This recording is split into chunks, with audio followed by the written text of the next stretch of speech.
Hey guys, it's Kylie. Today we're going to make a Cajun crab salad. So this is with imitation crab meat, super fast, pretty easy to make, so it doesn't take that long.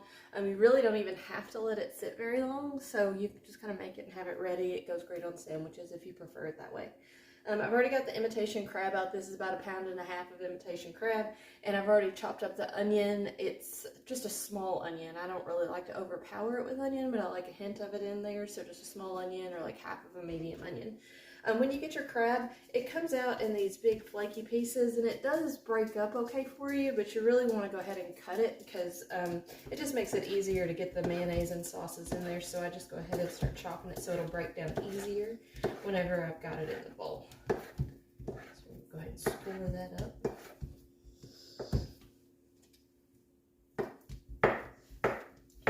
It doesn't have to be perfect, you just want it easier to break up.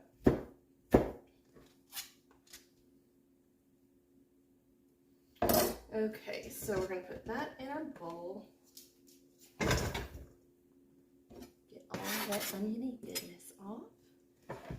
Next, we are going to use mayonnaise, so that's going to be the main base for this. It's going to be mayonnaise. Now, again, when I'm brand loyal, I don't use any mayonnaise other than this. Hellmann's is where it's at, so that's the only one I'll buy.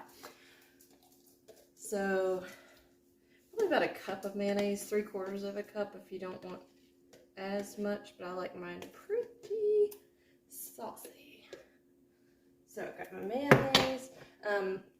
I am going to add about 1/2 teaspoon of pepper. As almost always, I'm going to add some garlic to it. Not too much though, just about 2 cloves of garlic. Then I am going to use Old Bay seasoning. You can use whatever Cajun seasoning you'd like. There's plenty of them out there, blackened seasoning if you prefer, but I like this one. I do not add any extra salt with it because it is pretty salty, so it does what it needs to do. I'm going to add about a tablespoon of that seasoning, and then if that's not quite spicy enough for you, you can add peppers, but I'm going to add some cayenne pepper. Not too much, about 1/4 teaspoon for me, but if you like a lot more spice to it, then by all means add it up.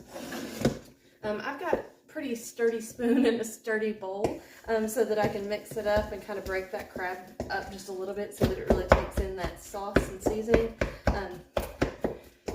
Good idea to get a metal bowl for that. You know, I had a plastic bowl I used to use for this, and it looked kind of like I destroyed it on purpose whenever I was doing this because I just banged a hole in the side of it at one point. And then, yeah, so then we didn't have crab salad that night. So make sure that your tools are the right ones for the job so that you're ready to go. And then it's ready. I mean, you don't have to let that sit or anything. It's just ready to go. If you like more seasoning than that, add more seasonings. Do it to your taste. If you like vegetables in it, it's good with a little bit of vegetables. Sometimes I chop up celery or bell pepper or red bell pepper to go into it as well. A little bit of parsley that's fresh minced up into it. So just mix it up. Make sure you like all the ingredients that are going in and have some variety. If you make it, let me know. Thanks so much for sticking with me. I am available on Facebook, TikTok, Instagram, and YouTube, so be sure to follow me.